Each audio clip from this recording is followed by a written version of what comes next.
Bismillahirrahmanirrahim. Madinah 2 tahun sekali. Ada orang sahabat yang ketemu dengan Nabi SAW sebulan sekali. Ada yang sepekan sekali kalau cuma Jumat, datang dengar khutbah Jumat lalu pulang karena tempatnya jauh. Ada yang ikut dengan Nabi SAW 5 waktu sholat, gitu kan? Selalu hadir di majelis ilmunya Nabi selalu hadir dengan Nabi SAW sholat 5 waktu. Kalau ada penyampaian pengajian, alhamdulillah. Kalau enggak ya sudah. Ada sahabat, ini golongan yang luar biasa, duduk bersama Nabi SAW. Di mana Nabi pergi selalu ada, selalu mereka ikut. Ini mereka selalu kerjanya nunggu Nabi SAW di depan rumah, Nabi keluar diikutin kemana, apa yang Nabi sampaikan, kejadian apa. Dan mereka setelah itu menyebarkan itu kepada orang-orang. Jadi makanya kalau wahyu lagi turun, siapa yang ada di situ itu yang mendengarkan. Nabi SAW mengatakan telah sampai kepada saya ayat Al-Quran bunyinya begini. Misal 5-6 orang yang hadir, 5-6 orang ini yang menyebarkan kepada sahabat-sahabat dan lain-lain. Ini tingkat sahabat yang sangat tinggi nih. Karena mereka menyampaikan ilmu kepada para sahabat dan memanen pahala sahabat dan pahala para umat ini. Baik, kita masuk sekarang teman-teman sekalian ke pelajaran yang keempat. Pelajaran pertama tadi sekali lagi adalah harus kita melihat peluang sesuai dengan potensi yang kita miliki untuk menjadi amal jariah buat kita. Yang kedua adalah fadilah menuntut ilmu. Yang ketiga fadilah alim. Masuk dalamnya adalah ahli Al-Quran dan ulama secara umum. Sekarang kita masuk yang keempat yang kita ambil dari kehidupan Zaid bin Thabit radhiyallahu anhu adalah pentingnya ilmu faraid. Ilmu faraid ini teman-teman adalah ilmu bagian daripada ilmu fikih, masuk dalam ilmu warisan. Jadi kalau seseorang meninggal buat istrinya berapa, atau perempuan meninggal buat suaminya berapa, kalau ada anaknya 3 berapa, ada kakeknya, ada sepupunya, ada ini, siapa yang dapat, siapa yang tidak dapat, syarat-syaratnya, ada ilmunya sendiri, namanya ilmu faraid. Ilmu faraid ini adalah ilmu yang memiliki hukum dalam syariat kita, ya, hukum. Tapi tidak semua orang menguasainya, tidak semua orang menguasainya. Zaid bin Thabit punya fadilah di sini. Fadilahnya adalah disebutkan di dalam hadis Nabi SAW berhubungan dengan masalah faraid ini ya.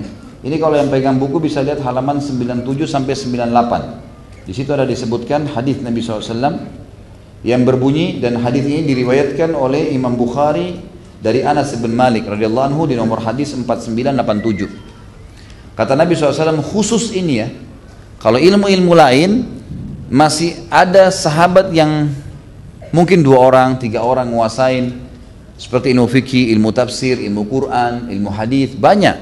Tapi ilmu faraid Nabi SAW khususkan 1 orang nih, Zaid bin Thabit. Yang lain tahu, tapi yang menguasai jadi gurunya cuma orang ini yang sedang kita bahas. Kata Nabi SAW dalam hadis Bukhari, afradu ummati Zaid bin Thabit. Orang yang paling menguasai faraid, ilmu warisan dari umatku adalah Zaid bin Thabit. Ya. Dia yang paling tahu tuh. Kalau meninggal si fulan, kalau tidak jelas statusnya, kalau ini, kalau itu, segala macam yang kita sebutkan beberapa hal yang berhubungan dengan masalah itu. Kata Ja'far bin Burqan, salah satu ulama tabi'in, aku mendengar Az-Zuhri berkata, Zuhri juga salah satu ulama tabi'in, kalau Zaid bin Thabit tidak menulis ilmu faraid, niscaya aku melihat ilmu itu akan lenyap dari manusia. Artinya selain Zaid bin Thabit masih belum bisa menyusun seperti sebuah karya ilmiah karena luasnya ilmunya dalam masalah ini dan menerima langsung dari Nabi SAW. Humaid bin Aswad berkata, Malik rahimahullah, Imam Malik, Imam Madzhab berkata, imam manusia menurut kami adalah Umar bin Khattab. Lalu setelahnya datang Zaid bin Thabit, dan setelah Zaid bin Thabit meninggal barulah bisa dinobatkan Abdullah bin Umar. Zaid bin Thabit ini kayak tidak ada saingannya gitu ya. Luar biasa dari sisi ilmunya karena cerdasnya. Abdullah Al-Ajali berkata, manusia di atas ya, manusia yang paling di atas tingkatannya dalam qiraat, bacaan Al-Quran dan juga dalam faraid adalah Zaid bin Thabit. Enggak ada yang lain. Di kalangan sahabat pun tidak ada yang mengalahkannya, apalagi manusia yang lainnya gitu ya. Kemudian juga Asy-Syu'bi berkata rahimahullah, hakim itu ada 4 orang yang selalu dijadikan rujukan oleh sahabat dan tabi'in. Umar, Ali, Zaid dan Ibnu Mas'ud ya. Tentu di sini ada beberapa perkataan-perkataan yang dinukil dari para ulama seperti Masruq rahimahullah juga berkata, Para pemberi fatwa dari kalangan sahabat Nabi SAW adalah Umar, Ali, Ibnu Mas'ud, Zaid, Ubay dan juga Abu Musa al-Ash'ari. Ibnu Abbas berkata radhiyallahu anhu, orang-orang yang terjaga dari sahabat Muhammad SAW mengetahui bahwa Zaid bin Thabit termasuk orang-orang yang ilmunya paling mendalam. Abdullah bin Abbas juga sang turjumanul Quran, orang yang paling ahli menerjemahkan Al-Quran, ahli tafsir, dan juga lautan ilmu, diberikan julukan oleh para sahabat sebagai lautan ilmu. Ibnu Abbas mengakui kedudukan Zaid bin Thabit dan kehormatannya yang tinggi. Abu Salamah berkata bahwasanya Ibnu Abbas berdiri di hadapan Zaid bin Thabit, lalu dia memegangi pijakan pelana hewan tunggangannya agar dinaiki oleh Zaid. Ya, perlu kita tahu Abdullah bin Abbas ini sahabat Nabi yang mulia ya. Dia mendapatkan julukan yang luar biasa, penterjemah Al-Quran, ahli tafsirnya. Karena Nabi SAW sendiri memang mendoakan dia untuk menjadi orang yang paling faham Al-Quran. Waktu dia melihat Zaid bin Thabit, Abdullah bin Abbas memegangi pelanahnya. Kalau kita sekarang mobil mungkin dibukain pintu mobilnya gitu kan. Kalau zaman dulu pelanahnya dipegangin supaya Zaid bin Thabit nginjak itu, naik ke atas. Yang pegang itu Abdullah bin Abbas. Orang-orang pada lihat pada saat itu. Lalu Zaid berkata, mundurlah wahai sepupu Rasulullah SAW, jangan kau lakukan ini sama aku. Maka kata Ibnu Abbas, beginilah seharusnya kami melakukan kepada ulama dan orang-orang besar kami. Dan ini pelajaran yang besar sekali teman-teman sekalian. Menghormati alim ulama asal tidak berlebihan adalah satu hal yang penting. Sampai kata para ulama, menghormati seorang alim pahalanya lebih besar daripada menghormati 1000 mujahid. Bersedekah pada seorang alim lebih afdal daripada bersedekah dengan 1000 mujahid dan orang fakir. Sampai begitu, semuanya ditarik karena seorang alim ini dia bisa memotivasi 1000 mujahid untuk perang. Seorang alim, satu orang alim bisa membuat 1000 orang fakir sabar. Makanya mereka punya kedudukan tersendiri. Memberikan mereka itu memiliki kedudukan yang luar biasa. Makanya pernah saya sampaikan teman-teman, kalau kayak di Saudi itu luar biasa mereka faham tentang kedudukan masalah ulama ini. Bagaimana mereka berebut untuk memenuhi kebutuhan rumahnya, bagaimana mereka ini, bagaimana itu, bagaimana luar biasa lah gitu kan. Luar biasa bagaimana mereka melakukan. Tapi ini sayang sekali terjadi di Indonesia. Justru para alim ulama dan dai-dai kita malah luar biasa, kesian susah hidupnya. Ada yang pakai motor yang sudah tua, ada yang begini, ada yang begitu. Belum lagi jemaahnya kadang-kadang tidak hormatin ya. Sudah jauh-jauh datang, mungkin hujan, yang hadir cuma berapa orang dalam majelisnya. Padahal ilmu yang dibawa adalah sesuatu yang kita butuhkan, kita yang haus, bukan mereka gitu kan. Jadi saya sama antum sekalian harus betul-betul bisa menghormati mereka. Saya pun penuntut ilmu, sama dengan antum, kebetulan saja kita sedang baca kitab di sini gitu kan. Bukan berarti saya bicara saya diposisikan, bukan. Kita bicara seorang alim ulama memang yang luar biasa ilmunya gitu kan. Ya memang kita mungkin sudah bisa jadikan dia rujukan dalam segala hal. Maka harus kita bisa hormatin teman-teman sekalian, karena mereka punya kedudukan tersendiri. Lihat bagaimana Ibnu Abbas melakukan kepada Zaid bin Thabit gitu kan. Banyak orang begitu luar biasa penghinaannya terhadap, bukan cuma saya katakan perhitungannya, penghinaan. Saya pernah punya salah satu masih teman ayah saya lah gitu kan. Waktu semenjak itu teman-teman saya jadi semangat untuk harus menjadi seorang dai yang menjadi contoh bagi orang, terutama dalam masalah finansial misalnya. Waktu itu saya masih baru balik dari Madinah, kemudian awal saya mulai mengajar, melamar untuk jadi dosen waktu itu di Makassar. Saya sempat ke Jakarta, ketemu dengan salah satu teman ayah saya. Kemudian saya juga diwasiatkan oleh ayah saya, Khalid ketemu, baiklah saya ketemu. Lalu saya perkenalkan diri, dikenal lah sama dia. Waktu itu pertama kali mungkin ada HP. Ya. Kemudian dia bilang sama saya, Khalid pakai HP, saya bilang belum, insya Allah saya akan beli. Memang waktu itu saya belum beli HP gitu kan. Saya mau beli HP insya Allah tahun 2000. Maka saya bilang insya Allah saya akan beli. Dia bilang tidak apa-apa, nanti saya belikan. Oh, ya, silahkan, Anda mau cari pahala silahkan gitu. Kemudian dia bilang sama sekretarisnya, coba belikan HP ya satu, bawa HP-nya ke sini. Memang dia masya Allah orang kaya gitu. Baiklah, terus ditutup telepon sama dia. Tidak lama sekretaris telepon lagi, Pak HP yang apa dibeliin? Ya HP buat ustadz, apa sajalah gitu kan. Maksudnya HP murah yang biasa aja gitu beliin gitu kan. Saya sih nggak ada masalah gitu. Saya sempat bilang sama dia, udah nggak apa-apa, Ami, saya panggil Ami itu paman, nggak usah. Insya Allah saya beli kok nanti, nggak perlu, terima kasih. Benar Khalid? Iya benar, nggak usah. Saya nggak minta kok, tadi kan ditawarin gitu, saya nggak usah. Saya udah tahu gitu. Tapi yang saya tangkap begitu mudahnya orang menganggap remeh gitu loh, mentang-mentang ini adalah ustadz gitu. atau orang yang menyampaikan agama Allah, sudahlah yang pas-pasan tidak apa-apa gitu. Ini malah terbalik ya. Orang yang mewariskan ilmu dari para nabi-nabi diginin bagaimana modelnya gitu. Padahal semestinya tidak boleh ya. Ini termasuk pelajaran yang bisa kita ambil sebenarnya. Baik. Selanjutnya juga ada di sini statement Thabit ibn Ubaid radhiyallahu anhu berkata, Zaid ibn Thabit termasuk orang yang menyenangkan dalam keluarganya. Kita akan bahas masalah ini. Dan para ulama-ulama banyak yang memuji beliau, terutama berhubungan dengan masalah faraid ini. Baik, saya akan jelaskan dulu. Ilmu faraid teman-teman sekalian, saya kasih gambaran globalnya. Dan saya minta Anda sore ini menjadi cerdas, karena ini butuh konsentrasi. Ya. Ilmu faraid ini adalah ilmu membagi warisan. Kita tidak akan hitung-hitungan sore ini, gitu kan? Nanti kalau ada yang punya hitungan warisan dengan berhubungan sama saya akan kasih sebentar nomor telepon ahlinya. Ada teman saya, insya Allah saya anggap mungkin lebih tahu dari saya gitu. Tapi saya berikan global garis umumnya tentang ilmu faraid. Yang pertama, hukum syar'inya. Allah menyebutkan dalam surah An-Nisa, surah nomor 4 ayat 7. Surah An-Nisa, surah nomor 4 ayat 7. A'udzu billahi minasyaitonir rajim, lirrijali nasibun mimma tarakal walidani wal aqrabun. Saya ulangi ayatnya. Lirrijali nasibun mimma tarakal walidani wal aqrabuna walin nisa'i nasibun mimma tarakal walidani wal aqrabuna mimma qalla minhu aw kathur nasiban mafruḍa. Artinya laki-laki akan mendapatkan bagian dari apa yang ditinggalkan oleh orang tua dan kerabat-kerabat terdekat, serta wanita juga akan mendapatkan bagian dari apa yang ditinggalkan oleh kedua orang tua dan juga kerabat-kerabat terdekat, sedikit ataupun banyak, tergantung nanti hitung-hitungannya. Itu sebagai nasiban mafruḍa, sesuatu yang telah Allah catatkan, jadi warisan. Makanya orang kalau mati teman-teman sekalian ada beberapa hal yang harus dilakukan. Yang pertama, harus segera dimandikan, diurus jenazahnya, dikuburkan, disolatkan, dikuburkan. Ini disolati dan dikuburkan. Ini sesuai dengan sabda Nabi SAW dalam hadis sahih riwayat Imam Ahmad, ikramul mayyit dafnuhu. Penghormatan terhadap jenazah adalah segera memakamkannya. Ya. Yang kedua, membayar utang-utangnya. Utang-utangnya ada dibayarin. Kalau dia tinggalkan warisan, dibayar dulu utang-utangnya. Yang ketiga, jalankan wasiatnya. Dan ahli waris tidak dapat wasiat. Ahli waris nggak dapat wasiat. Misal ada orang meninggal lalu dia mengatakan, saya wasiatkan kebun saya yang di sana buat anak saya nomor 3. Nggak berlaku ini. Nggak ada wasiat untuk ahli waris. Karena ahli waris sudah ada bagian sendiri nanti, gitu kan?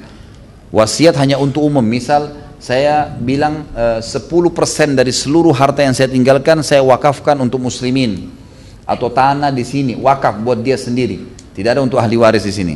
Kemudian yang keempat, dibagi warisannya. Ini yang banyak orang tidak lakukan nih, ditunda-tunda.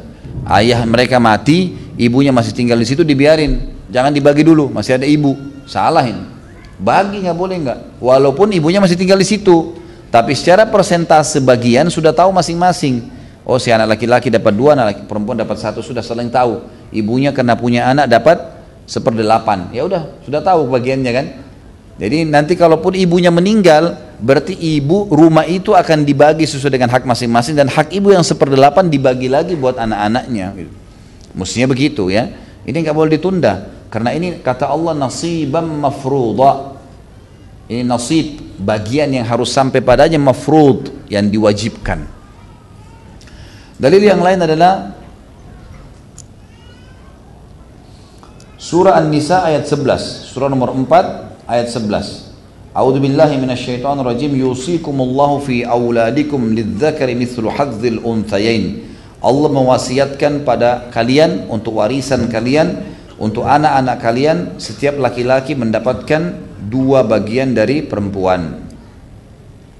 Kemudian sabda Nabi SAW riwayat Imam Bukhari Muslim, alhiqul fara'idha bi ahliha fama baqiya fa'aula rajulin zakar.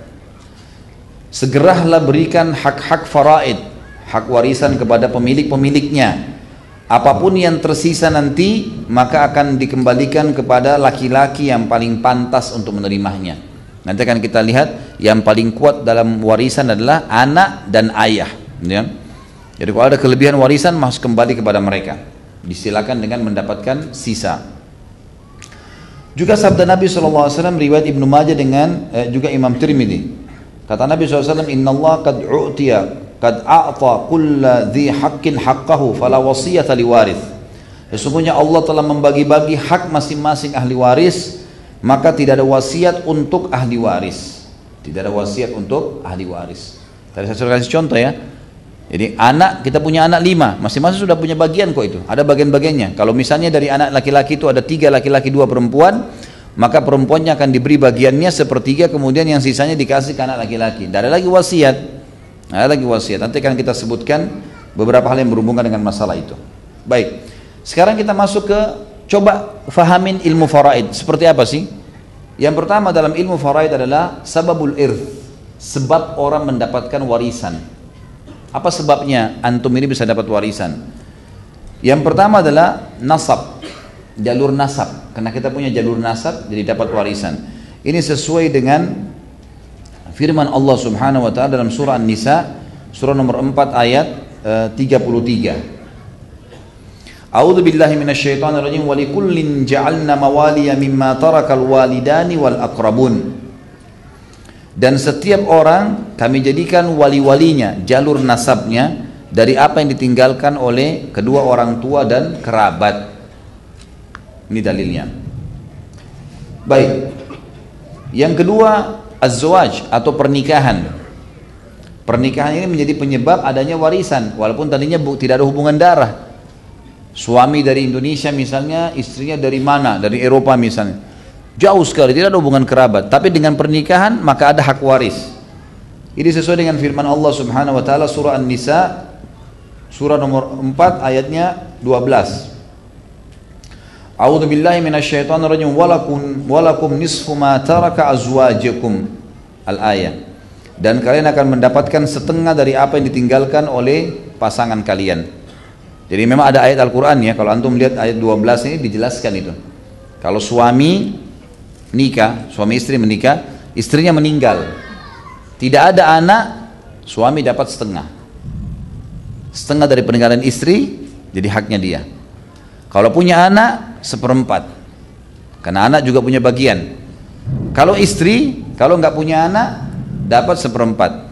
Kalau punya anak, dapat 1/8. Jadi ada bagian yang Allah sudah kasih.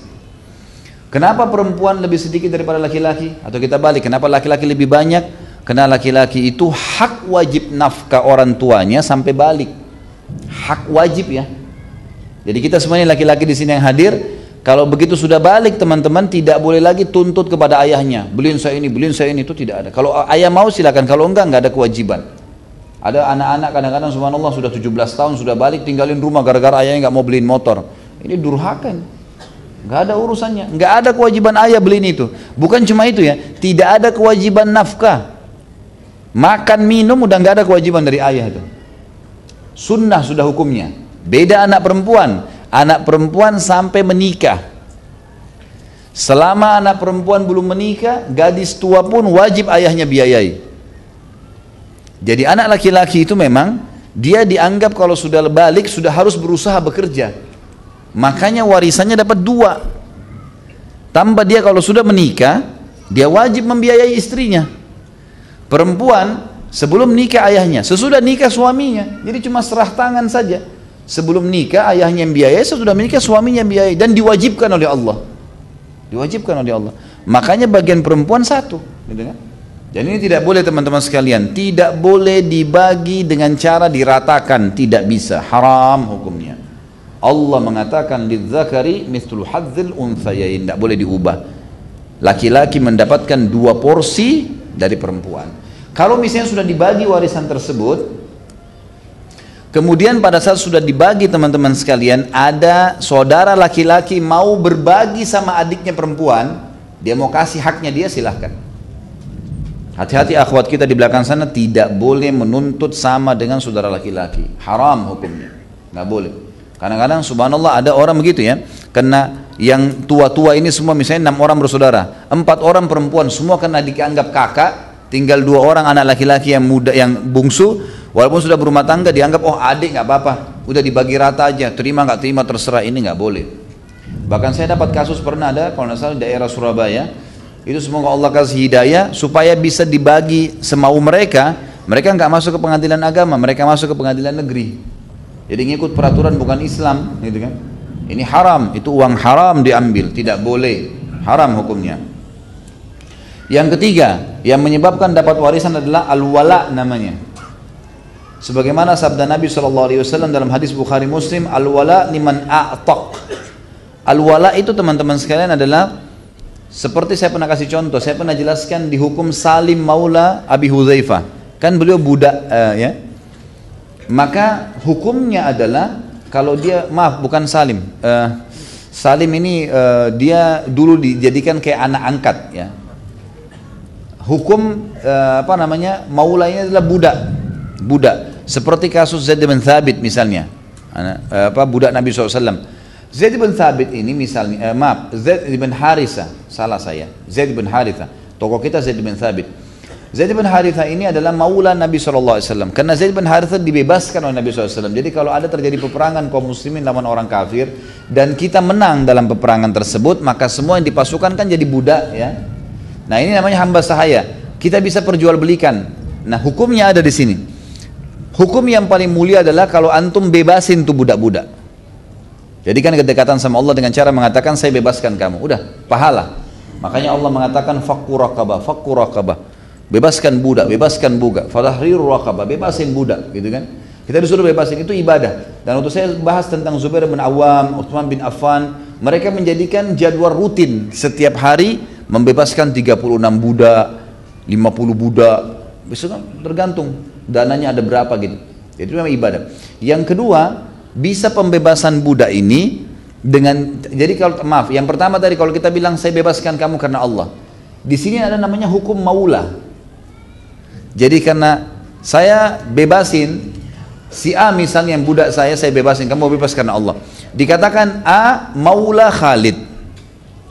Saya dapat gelar maula karena saya bebasin dia. Nah si budak ini kalau dia setelah bebas dari keterbudakan, dia kerja, dia jadi kaya raya, bahkan mungkin lebih kaya dari saya, kapan dia meninggal saya termasuk ahli waris, saya mewarisi dia. Tapi cuma saya ya, anak istri saya enggak, karena saya yang bebasin. Namanya hukum maula, kan gitu.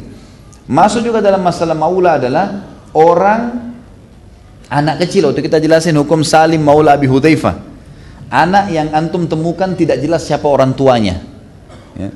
Ditemukan di jalan misalnya, itu kita kesian, diangkat anak itu lalu kita pelihara. Biasa kita bilang di Indonesia anak angkat. Ini tetap harus nisbat kepada ayahnya kalau kita tahu. Kalau tidak tahu maka nisbatnya kepada nama yang kata ulama fikih dinisbatkan kepada Allah. Misal Abdullah, Abdurrahman, kita kasih nama dia, misal kita kasih nama dia Hafsah misalnya. Baik, Hafsah binti Abdurrahman.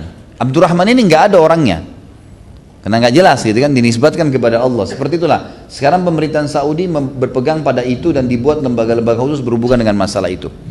Nah kalau dinisbatkan, bisa dinisbatkan ke itu, bisa dinisbatkan ke ayahnya, atau bisa dinisbatkan kepada orang yang memeliharanya tapi dikatakan maula.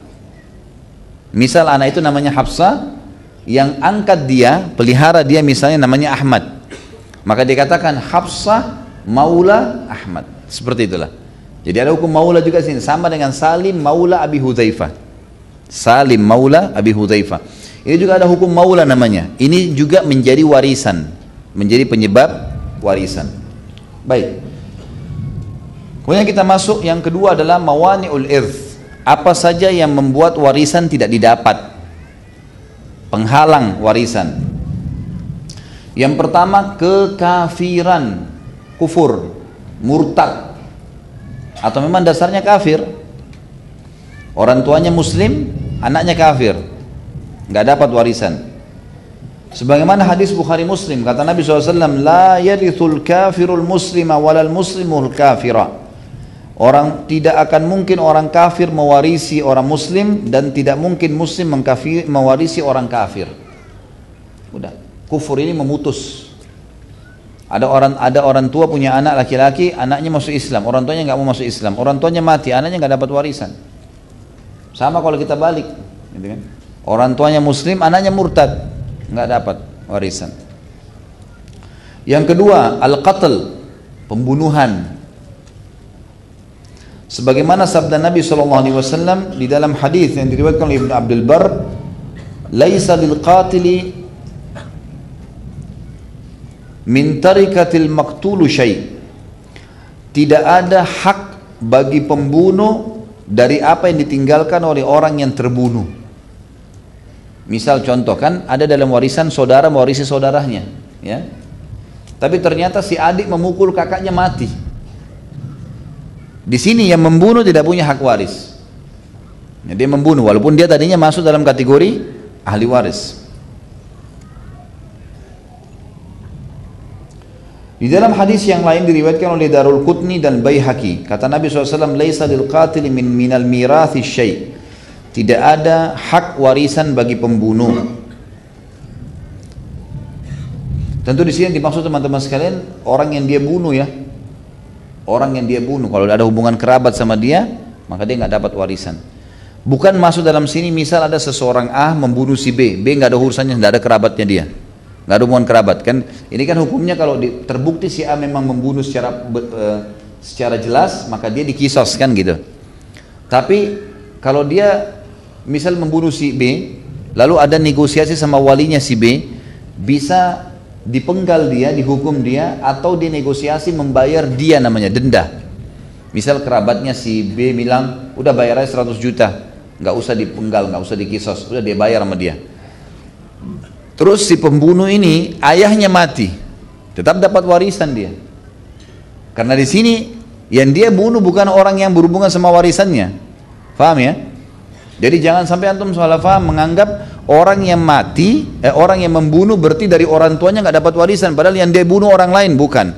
Jadi yang dia bunuh memang ada hubungan warisan dengan dia. Jelas? Masih paham? Mana yang di belakang sana nih? Baik. Selanjutnya zina. Anak zina maksudnya. Anak zina nggak ada warisan. Pernah saya jelaskan ya, anak zina tidak ada penisbatan nama, tidak ada warisan. Kalau anak perempuan tidak bisa pemilik sperma menjadi wali. Tapi yang kita saksi bahasan adalah masalah warisannya. Tidak ada warisan di antara mereka. Hadis Bukhari Muslim. Kata Nabi SAW, "Al-waladu lil firashi walil ahiril hajr." Sesungguhnya anak itu pemilik ranjang, dan bagi pezina hajir, kosong, nggak dapat apa-apa. Jadi gini maksudnya, kalau ada seorang istri punya suami ya, istri di sini statusnya istri, selingkuh sama laki-laki lain, dia berhubungan badan sama suaminya, dia juga berhubungan badan sama laki-laki itu, selingkuhannya, lalu dia hamil, nggak jelas nih anaknya siapa. Maka kata Nabi SAW, anak itu pemilik ranjang, si suami, dianggap anaknya suami, karena dia pemilik sperma yang sah, gitu kan? Yang ini tidak sah. Dan orang yang pezina, yang selingkuh tadi, tidak punya apa-apa, nol, tidak punya apa-apa. Tetapi anak ini statusnya sekarang, kata ulama, masuk dalam status anak zina, karena walaupun dianggap sah spermanya si suami, gitu kan? Tapi ada campur tangan sperma laki-laki lain, tanda kutip ya. Makanya masih dianggap anak zina. Anak zina tidak ada warisan. Kalau kasus lebih jelas lagi, kalau ada laki-laki sama perempuan belum menikah dua-duanya lalu berzina, lalu hamil. Nah, anak hamil itu tidak ada warisan, itu yang dimaksud. Selanjutnya yang keberapa ini? Kufur,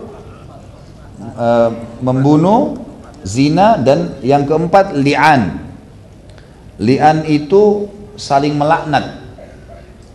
Saya pernah jelaskan hukum li'an, saya ulangi lagi. Li'an itu kalau misal ada seorang suami menuduh istrinya berzina, atau sebaliknya, si istri menuduh suaminya zina, tapi mereka nggak punya saksi. Kan dalam Islam kalau seseorang menuduh orang lain berzina, dia harus punya saksi ya. Kalau tidak punya saksi teman-teman sekalian, khusus suami istri ada cara lain dalam syariat. Caranya adalah si penuduh bersumpah kepada Allah, misal suami tuduh istrinya mengatakan, demi Allah dia berzina, 1 kali, 4 kali dia sumpah, demi Allah dia berzina, demi Allah terus sampai 4 kali. Dan yang kelima dia bilang, Allah akan murka kepada ini, orang yang menuduh ini si suami, kalau dia dusta. Lalu istrinya didatangkan, istrinya lalu ditanya lagi, kamu bagaimana? Dia bilang, saya tidak lakukan. Baik, siap bersumpah, saya bersumpah. Sumpahlah 4 kali, demi Allah suami saya bohong, demi Allah suami saya bohong, terus sampai 4 kali. Yang kelima kali dia bilang, laknat Allah akan menimpa si perempuan yang tertuduh tadi kalau si laki-laki itu yang benar.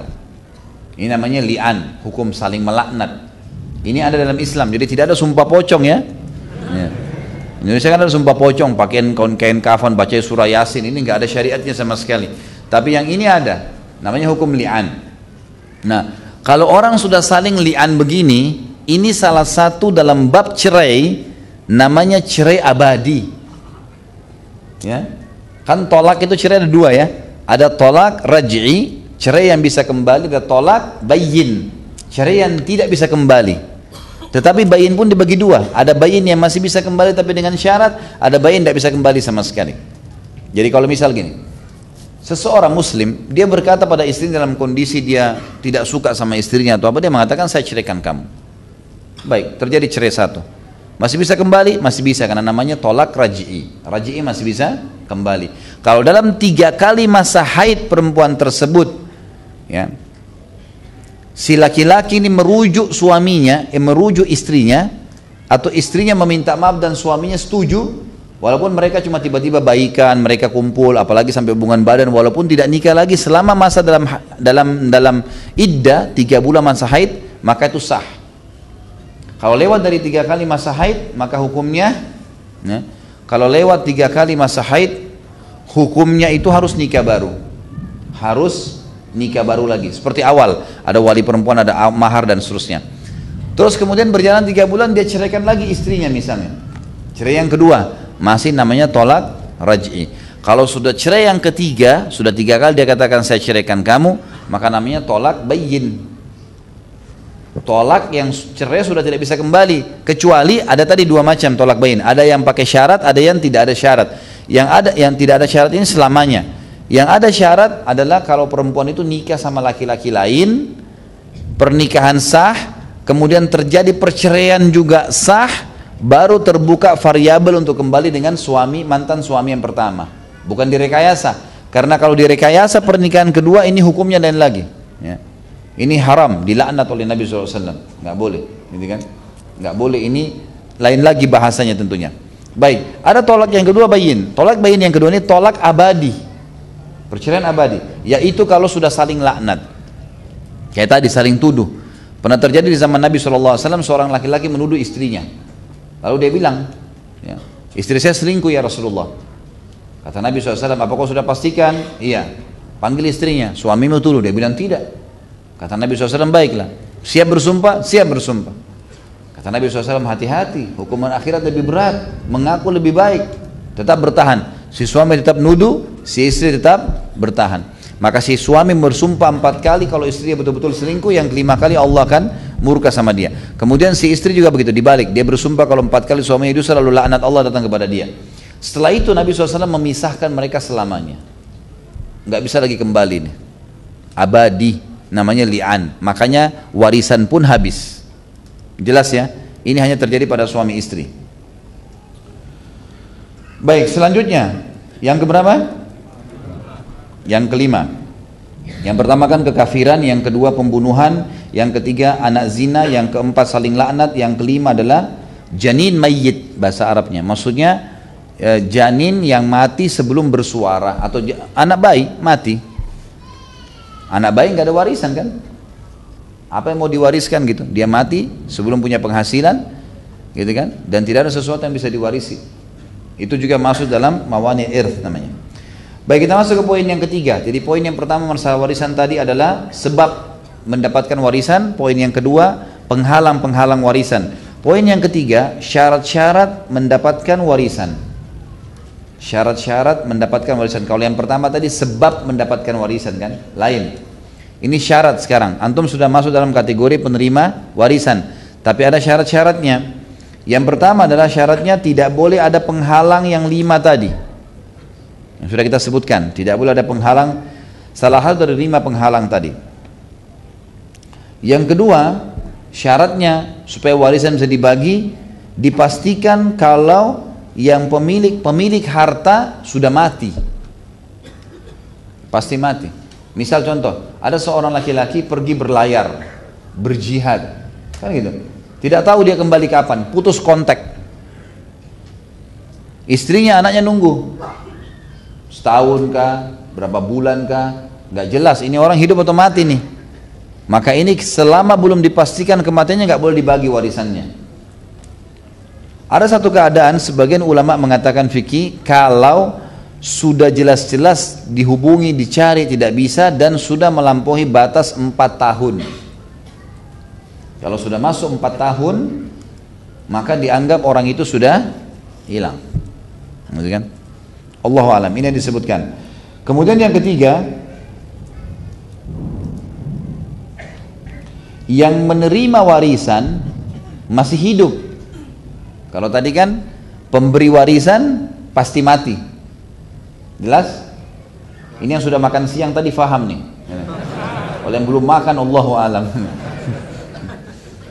Jadi syarat yang kedua adalah harus pemberi warisan pasti mati. Sekarang syarat yang ketiga adalah penerima warisan pasti hidup. Jelas. Jadi orang mati nggak dapat gitu. Pak Yoyo tadi habis dari acara perkawinan, sehat masya Allah.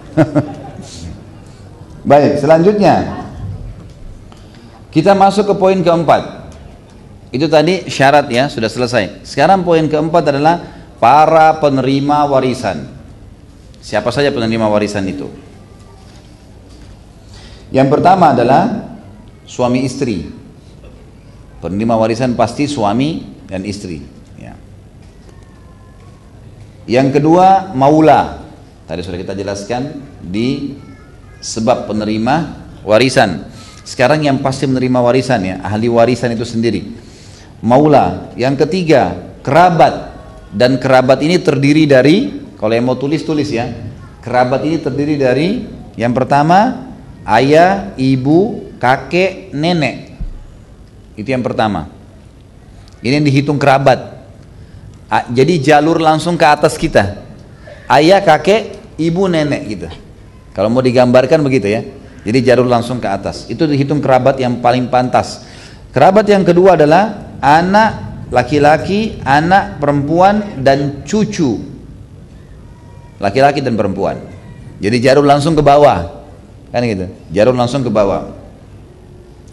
Yang ketiga adalah saudara laki-laki dan saudara perempuan, jalur ke kanan, jalur ke kiri.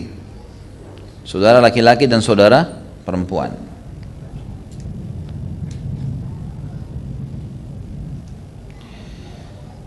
Dalam masalah kerabat ini, ada orang-orang yang tidak masuk dalam ahli waris. Seperti misalnya amma. Amma itu saudari ayah. Saudari ayah, tante dari ayah. Nah di Indonesia kita biasa sebutkan tante ini sama ya. Tante, saudari ayah sama saudari ibu sama. Padahal dalam bahasa Arab beda. Saudari ayah namanya ammah, saudari ibu namanya khala, ya. Beda ini.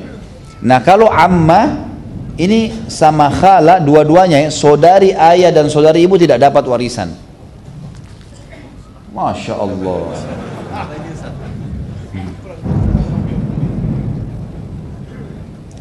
Kemudian yang tidak dapat warisan juga cucu perempuan.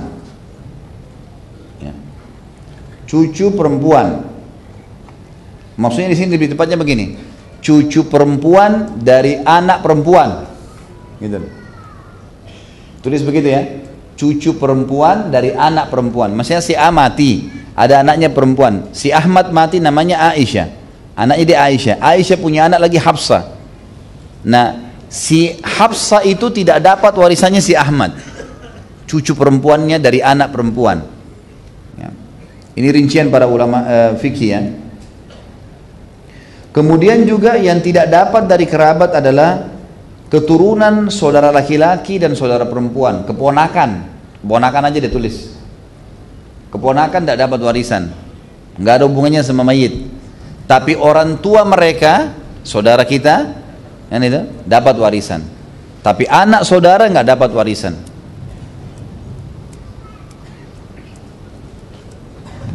Sekarang kita masuk yang terakhir dalam ilmu faraid ini adalah bagian-bagian persentasenya. Persentase yang didapatkan dari warisan. Kita mulai tentu ada banyak istilah ya. Ada 1/2, 1/4, 1/8. Nanti saya jelaskan sebentar. 2/3, 1/3, dan 1/6 dan 1/8. Kita mulai dengan setengah. Siapa saja yang mendapatkan setengah harta dari mayit? Yang pertama adalah suami. Kalau istrinya tidak punya anak, berarti setengah harta didapatkan oleh suami. Yang kedua, anak perempuan. Kalau dia sendirian, nggak ada saudaranya, nggak ada saudarinya. Suami istri punya anak perempuan, satu saja perempuan, tidak ada anak lain. Maka kalau ayahnya meninggal atau ibunya meninggal, dia juga mendapatkan setengah harta.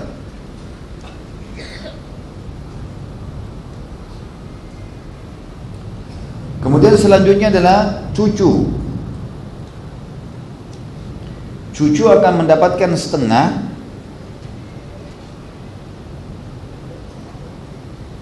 kalau tidak ada anak. Kalau tidak ada anak tadi, mayit meninggalkan anak, anaknya nggak ada. Yang ada tinggal cucu, cucunya dapat. Tapi kalau ada anak, cucunya nggak dapat di sini. Ya. Kemudian saudari perempuan. Kalau sendirian, ada 2 orang, adik kakak, si kakak laki-laki, si adik perempuan. Si kakak mati, dia nggak punya anak, ada saudarinya, saudarinya dapat setengah.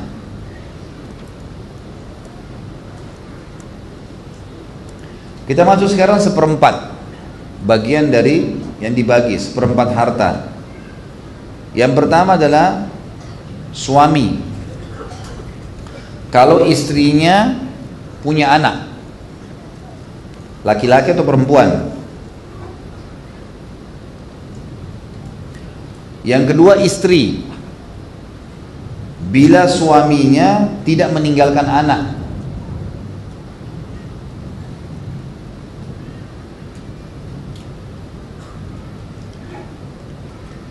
Kita masuk sekarang 1/8.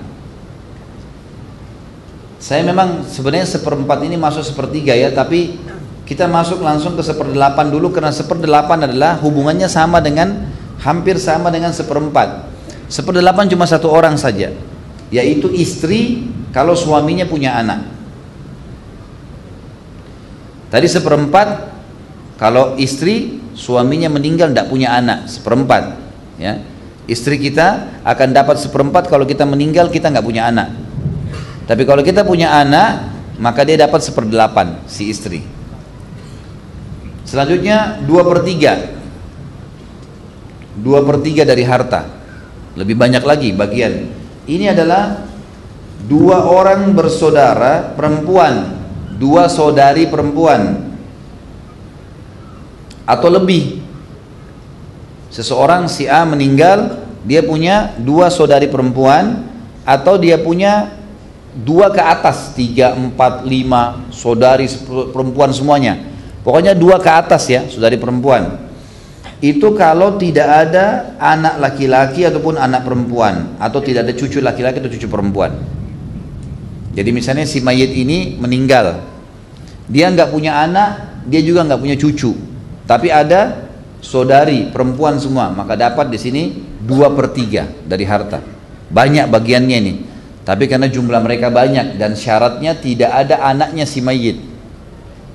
Jadi kalau antum tulis 2/3 adalah saudari ya, yang jumlahnya 2 ke atas selama tidak ada anaknya si mayit, laki-laki atau perempuan, atau tidak ada cucunya. Selanjutnya adalah cucu. 2 orang cucu ke atas akan dapat 2/3 harta kalau tidak ada saudaranya mayit dan anak laki-lakinya. Tidak ada saudaranya mayit atau anak laki-lakinya. Ini memang mesti ditulis dulu ya. Nanti antum sebentar baca, oh iya ini maksudnya. Nah, harus begitu memang caranya. Karena kalau antum langsung renungin mungkin ini butuh konsentrasi lebih banyak gitu. Selanjutnya 2 anak perempuan ke atas. 2 anak perempuan jumlahnya lebih dari 2 ke atas, 2, 3, 4, 5 dan seterusnya. Anak perempuan semuanya. Kalau tidak ada anak laki-laki, misal ada seorang meninggal, anaknya 5 perempuan semua, atau 6 orang semua perempuan, maka 2/3 dari warisan larinya ke mereka. Kemudian sepertiga, kita masuk sepertiga ya. Ibu akan dapat sepertiga kalau seandainya si mayit tidak punya anak. Si mayit tidak punya anak atau tidak punya cucu. Ibunya mayit dapat sepertiga. Yang dapat sepertiga juga yang lain adalah 2 orang saudari perempuan ke atas. 2 orang saudari perempuan, atau 3 atau 4 atau 5 atau 6 saudari perempuan, ya. Itu kalau si mayit nggak punya anak atau cucu, ini dapat sepertiga. Kemudian kakek juga akan mendapatkan sepertiga kalau kondisi si kakek masih hidup. Si A mati, ayahnya dia si B sudah mati, ada kakeknya si C, jadi yang mati cucu, kakek masih hidup. Kakek bisa dapat sepertiga harta pada saat ayah nggak ada. Ayah ini paling kuat ya. Ayah sama anak laki-laki ini bisa menghajib, dia bisa menutup, dia bisa menahan warisannya orang lain, karena ayah dan anak ini mengambil sisa dari warisan. Kalau tadi misalnya ada 2/3 tuh, sisanya buat mereka udah diambil. Jadi dia paling kuat. Kakek ini akan dapat sepertiga kalau si mayit tidak punya ayah, juga saudaranya si mayit dan saudarinya itu jumlahnya 2 ke atas. Saudaranya si mayit mati, si A mati, dia punya saudara B, C sama D, F, 2 perempuan 2 laki-laki. Tidak ada lagi pewaris lain kecuali 2 saudaranya ini dan si kakek, maka kakek dapat sepertiga. Terakhir 1/6. 1/6 itu akan didapatkan oleh ibu kalau si mayit memiliki keturunan, punya anak.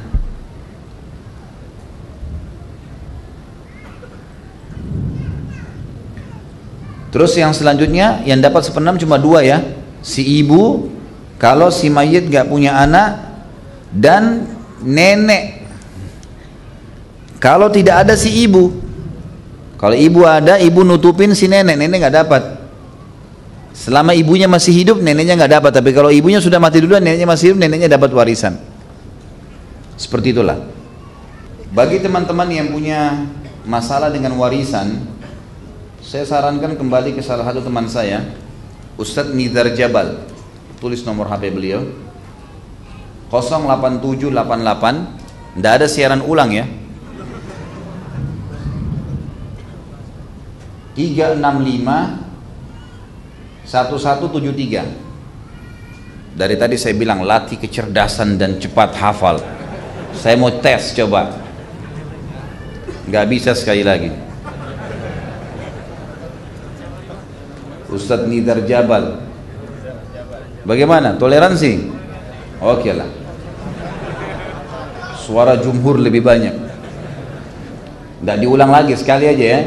08788 365 1173. Ustadz Nizar Jabal. Saya nggak tahu beliau ini nanti pusing atau nggak ditelepon sama begini ribuan jamaah. Tapi saya sudah pamit, saya bilang kalau ada teman-teman yang mau hitung-hitungan matematika hubungin antum ya. Beliau juga punya pelatihan. Saya sarankan teman-teman kalau mau lebih dalam, Ustadz Nizar Jabal ini setahu saya punya pelatihan. Pelatihan beliau itu memang khusus warisan, Jadi nanti beliau isi beliau nanti antum ikutin kelasnya, kayak ada kelas khusus. Itu nanti lebih paham. Nanti ada bahkan belajar hitung-hitungan. Nih dibuatin kotak, hitungnya sekian. Kalau ada si fulan cuma dapat sekian dan seterusnya. Baik, terakhir durus dan ibar kita adalah masalah wahyu. Karena tokoh kita sudah selesai masalah warisan ya. Tokoh kita Zaid bin Thabit radhiyallahu anhu adalah penulis wahyu. Sekarang kita mau tahu apa ini wahyu nih. Wahyu itu teman-teman sekalian, kalau secara etimologi, secara bahasa ya, artinya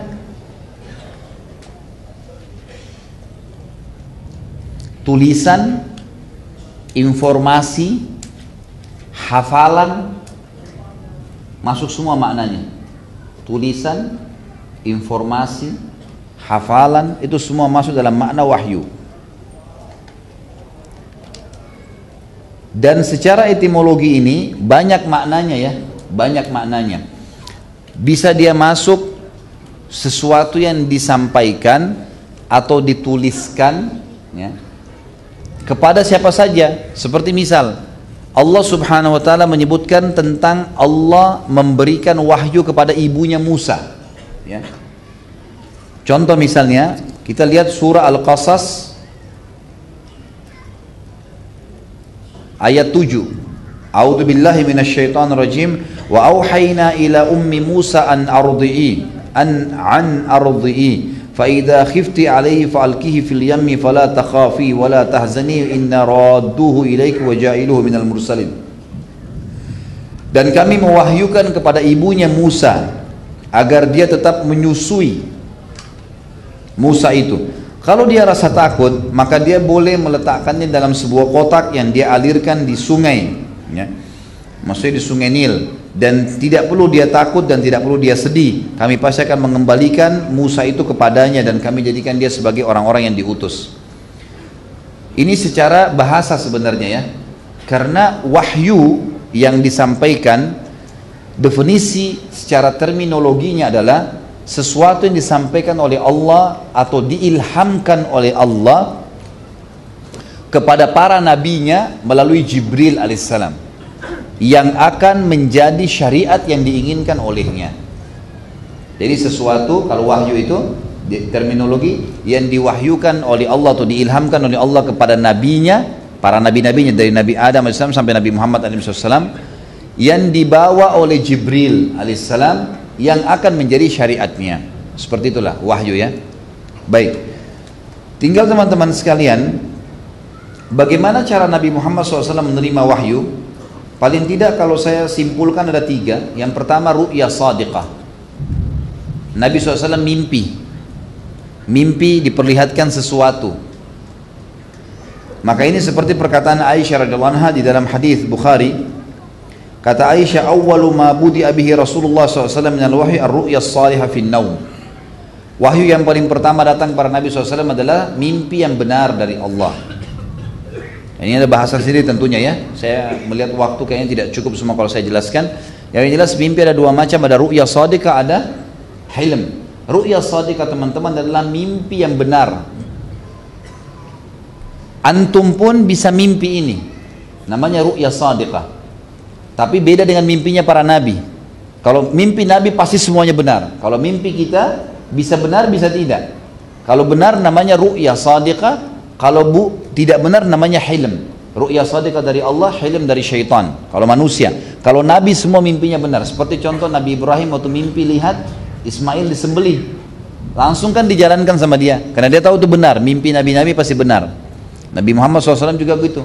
Mimpi lihat waktu mau perang Uhud, ya, ada sapi yang disembeli, kemudian ada pedang yang patah gitu kan. Kemudian beliau masuk ke dalam sebuah benteng yang besar. Waktu ditanya oleh para sahabat, ya Rasulullah apa takwilnya? Kata Nabi SAW, kalau pedang yang patah itu ada kerabatku yang akan jadi korban nanti. Hamzah mati kan, radhiyallahu anhu. Kemudian sapi yang disembeli itu adalah sahabat-sahabatku yang akan terbunuh. Sementara aku masuk di sebuah benteng yang kuat, aku ibaratkan adalah Madinah. Mimpi yang benar. Kalau kita kalau antum berada di jalan yang benar, di jalan Allah, kemudian antum mimpi, misal mimpi lihat Ka'bah, mimpi sesuatu yang baik lah, mimpi baca Al-Quran. Ada juga orang kadang-kadang mimpi mati, meninggal. Ada orang mimpi masuk neraka. Ada orang mimpi diperlihatkan surga. Itu mimpi, ru'ya shadiqah. Maka ini ada hukum sendiri, ini memang terjadi. Kata Nabi SAW, mimpi yang benar bagi orang beriman adalah salah satu dari cabang 40 dari cabang kemujizatan para nabi. Tapi kalau misal mimpi digigit hewan, ini adalah mimpi dari syaitan. Pernah saya jelaskan ya, di Indonesia ini ada pemahaman salah, kalau digigit ular mau apa? Kalau nenek-nenek digigit ular? Ini semua nggak benar. Ini hilm dari syaitan. Mimpi jatuh dari tempat yang tinggi, mimpi diciki orang, ini semuanya adalah dari syaitan. Baca a'udzubillahi minasyaitonirrajim. Kata Nabi SAW, kalau kalian lihat hilm, mimpi buruk menakutkan kita, maka kalau dia terbangun meludahlah ke sebelah kirinya 3 kali, ditiup a'udzubillahi minasyaitonirrajim, lalu mengubah posisi tidur. Biasanya ini kena tidak uduk sebelum tidur atau tengkurap pada saat tidur, gitu kan. Ini semua adalah bisa penyebab mimpi buruk itu. Yang kedua teman-teman sekalian adalah ilham. Ada 5 cara ya, bukan 3, ada 5. Yang kedua adalah ilham yang dimasukkan ke dalam hati Nabi Muhammad SAW oleh Jibril alaihissalam. Ilham yang masuk. Kemudian yang ketiga, Jibril alaihissalam datang dalam poster manusia. Seperti hadis tentang innamal a'malu binniyat, gitu kan? Tentang rukun Islam, iman dan ihsan. Yang Jibril alaihissalam datang dalam poster manusia. Yang keempat, datang dalam gambar aslinya sebagai malaikat. Seperti kasus di Ghar Hira, ya.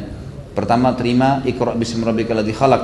Waktu itu Jibril datang dalam bentuk manusia. Setelah itu Jibril alaihissalam, waktu Nabi SAW pulang mau lari ke rumahnya karena beliau ketakutan, Jibril sempat datang dalam poster aslinya. Yang kata Nabi SAW, dimanapun saya memandang mata saya ke langit, di sana badan Jibril memenuhi langit. Kemudian juga pernah Nabi SAW lihat sekali dalam poster asli Jibril SAW di Sidratil Muntaha, waktu akan menerima perintah 5 waktu sholat. Yang terakhir, yang kelima adalah Allah Subhanahu Wa Taala memberikan Nabi-Nya Muhammad SAW dalam bentuk suara lonceng yang keras, ya, seperti itulah. Jadi Nabi SAW kalau dengar suara lonceng yang keras, beliau duduk dan beliau keringatan, walaupun di musim panas, di musim dingin, beliau akan mengeluarkan keringat yang seperti biji-biji kurma. Dan ini disebutkan dalam banyak riwayat sahabat mengatakan, dan inilah yang paling berat bagi Nabi SAW. Baik, sekarang kita tutup teman-teman sekalian dengan manakibnya, dengan apa manfaatnya yang kita bisa ambil. Sudah masuk waktu belum? Baik. Yang pertama adalah beliau terkenal sekali dengan kecerdasannya dan menguasai apa yang sedang beliau katakan, apa yang beliau pelajari, dan ini terus saya sebutkan tadi panjang lebar. Dan ini bagi teman-teman yang pegang bukunya tentu bisa melihat di halaman 91 sampai 92. Cerita yang tadi saya bilang beliau mempelajari bahasa Yahudi. Yang kedua teman-teman sekalian adalah beliau penulis wahyu, dan wahyu sudah saya jelaskan tadi. Wahyu adalah sesuatu yang diturunkan oleh Allah SWT, dan berarti kata ulama, pelajaran yang luar biasa dari Zaid bin Thabit radhiyallahu anhu, beliaulah yang memanen pahala semua yang berhubungan dengan Al-Quran, karena beliau penulis wahyunya. Dan karena cerdasnya, maka Nabi SAW memilih beliau sebagai penulis wahyu. Karena cerdasnya tadi, sudah belajar bahasa Yahudi bisa, dia tulis juga bahasa Yahudi bisa dalam 2 minggu, maka disuruh Zaid bin Thabit untuk menulis wahyu. Dan ini bisa dibaca di halaman tentunya 92 ya. Kata Zaid bin Thabit, ketika saya mulai menulis baris-baris tentang sahabat yang dikatakan di sini Zaid bin Thabit dipuji oleh sahabat Abu Bakar dan Uthman. Mengatakan Zaid bin Thabit adalah seorang imam besar, syekh para mukri, imam ahli faraid, mufti pemberi fatwa di Madinah.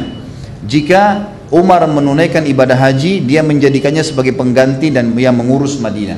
Sebentar, nggak masalah, tunggu sebentar azannya. Selanjutnya teman-teman sekalian adalah karena kecerdasannya Allah SWT angkat dia menjadi ya, penulis wahyu. Kemudian di halaman 96 juga disebutkan dialah satu-satunya yang dipercayakan untuk mengumpulkan Al-Quran di zaman Uthman bin Affan. Dari waktu di zaman Uthman bin Affan banyak orang-orang masuk Islam, maka bingung mau diapakan nih, bagaimana caranya, dialek-dialek berbeda-beda, maka selalu terjadi perselisihan. Banyak sahabat yang musyawarah dengan Uthman, kita apakan nih? Kata Uthman radhiyallahu anhu, kumpulin semuanya Al-Quran dan suruh Zaid bin Thabit menjadi penentunya. Dia penentunya di sini. Bagaimana dia menentukan ini benar atau ini salah, ya. Jadi itu teman-teman bisa membaca di halaman 96. Bagaimana disebutkan memang dari Anas bin Malik bahwa Hudzaifah bin Yaman datang kepada Uthman. Dia ikut dalam perang bersama orang-orang Syam dan Irak untuk membuka Armenia dan Azerbaijan. Hudzaifah merasa sangat takut dan khawatir terhadap perbedaan mereka dalam qiraat, cara baca Al-Quran. Maka Hudzaifah berkata kepada Utsman, wahai Amir Mukminin, selamatkan umat ini sebelum mereka berselisih dalam Al-Quran seperti berselisihnya orang Yahudi dan Nasrani. Maka Utsman mengirim orang-orang kepada Hafsah radhiyallahu anha untuk menyampaikan pesan, kirimlah mushaf kepada kami akan menyalinnya di mushaf-mushaf kemudian mengembalikannya kepadamu. Maka Hafsah pun anak dari Umar bin Khattab yang merupakan istri Nabi SAW mengirimkan kepada Utsman dalam bentuk pelapa-pelapa kurma dan tulang-tulang unta. Lalu Utsman memerintahkan Zaid ibn Thabit yang dibantu oleh Abdullah bin Zubair, Sa'id bin Abi Waqqas, Sa'id bin As dan Abdurrahman bin Harith bin Hisham agar mereka semua menyusun dan menyatukan Al-Quran dalam bahasa Quraisy. Lalu sisanya oleh Utsman bin Affan yang tersebar di muka bumi ini dibakar sehingga tidak menjadi fitnah, dan Zaid bin Thabit di sini menjadi pimpinannya. Kemudian selanjutnya teman-teman sekalian adalah yang ketiga, Dzu Azm, orang yang punya pendirian yang sangat kokoh, dan itu bisa dilihat di halaman 93. Pada saat terjadi perselisihan dari Muhajirin dan Ansar, kan gitu, waktu Nabi SAW meninggal, sempat orang-orang Ansar ini ngumpul di Bani Thaqifah namanya. Ada satu tempat, mereka ngumpul, mereka mau nobatkan salah satu dari orang Ansar untuk jadi pemimpin, jadi khalifah. Maka Abu Bakar sama Umar datang lalu mengatakan, wahai Ansar, kalian adalah wakil dan kami Muhajirin adalah pemimpin. Karena kata Nabi SAW pemimpin dari Quraisy. Maka disinilah Zaid berkata, Zaid mengatakan, aku pun akhirnya, ya, aku dibawa menghadap kepada, aku pun memilih pada saat itu untuk memberikan dukunganku kepada Abu Bakar, dan akhirnya didukung oleh Umar dan didukung oleh yang lainnya. Saya teman-teman sekalian adalah yang keempat, beliau menggabungkan Al-Quran di hari Abu Bakar. Ya. Ini bisa dibaca di halaman 94 sampai 95. Dan yang saya singkatkan saja, yang kelima adalah Ahlul Faraid. Saya sudah jelaskan tadi panjang lebar ilmu faraid itu. Kemudian juga yang keenam adalah orang yang bisa membagi waktu dalam kesibukannya dengan istrinya dan anaknya. Ini juga sebuah pelajaran buat dai, terutama laki-laki di sini, bukan cuma dai. Siapa saja muslim harus bisa membagi waktu buat istrinya dan anaknya. Sesibuk apapun harus seperti itu, dan itu ciri khas Zaid bin Thabit yang merupakan kelebihan beliau. Itu bisa dibaca di halaman 98, di mana Thabit bin Ubaid radhiyallahu anhu berkata, Zaid bin Thabit termasuk orang yang menyenangkan dalam keluarganya. Karena setiap kali dia masuk rumah, pasti keluarganya akan tersenyum, tertawa, dan selalu membuat mereka senang. Kemudian selanjutnya adalah beliau dipuji oleh para sahabat pada saat meninggal. Dan kita tutup dengan ini teman-teman sekalian, bagaimana pada saat meninggal, tanggapan para sahabat tentang beliau. Ketika Zaid wafat radhiyallahu anhu, Abu Hurairah anhu berkata, hibr atau ulama besar umat ini telah wafat. Semoga Allah menjadikan Ibnu Abbas sebagai penggantinya. Jadi Abu Hurairah ulamanya sahabat, Ibnu Abbas ulamanya sahabat, Abdullah bin Umar ulamanya sahabat. Tapi waktu Zaid bin Thabit wafat, Abu Hurairah berkata, telah mati ulama besar kami, dan semoga yang menggantikan Abdullah bin Abbas.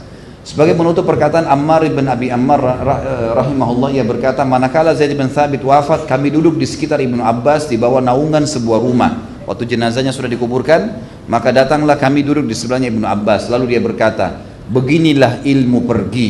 Hari ini ilmu yang melimpah ikut terkubur. Maka semua pun ikut menangis pada saat itu karena mengetahui bahwasanya dengan meninggalnya Zaid bin Thabit, berarti ilmu terbanyak dari umat ini sudah hilang. Allahu a'lam.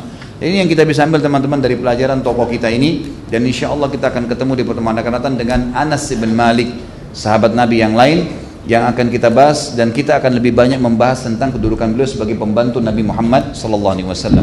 Dan mohon maaf, untuk malam ini saya tidak jawab pertanyaan, karena masalahnya saya ada janjian sama semua teman-teman tamatan Madinah. Tadi pagi kami ada pertemuan nasional, dan malam ini mereka akan kumpul di rumah makan saya, dan saya sudah mengundang mereka habis Isya. Jadi saya harus ke sana untuk mengurus dan melayani mereka. Kalau ada teman-teman yang kurang jelas bisa bertanya saja di HP saya, insya Allah masalah pertanyaan ini, atau insya Allah tidak ada halangan bulan depan pada saat kita bahas Anas bin Malik masih bisa saya buka pertanyaan untuk Zaid bin Thabit ini. Allahu a'lam. Dan untuk warisan dari saya sudah kasih nomor teleponnya. Mudah-mudahan bermanfaat. Subhanakallahumma bihamdika asyhadu an la ilaha illallah astaghfirullah wa atubu ilaih. Wassalamualaikum warahmatullahi wabarakatuh.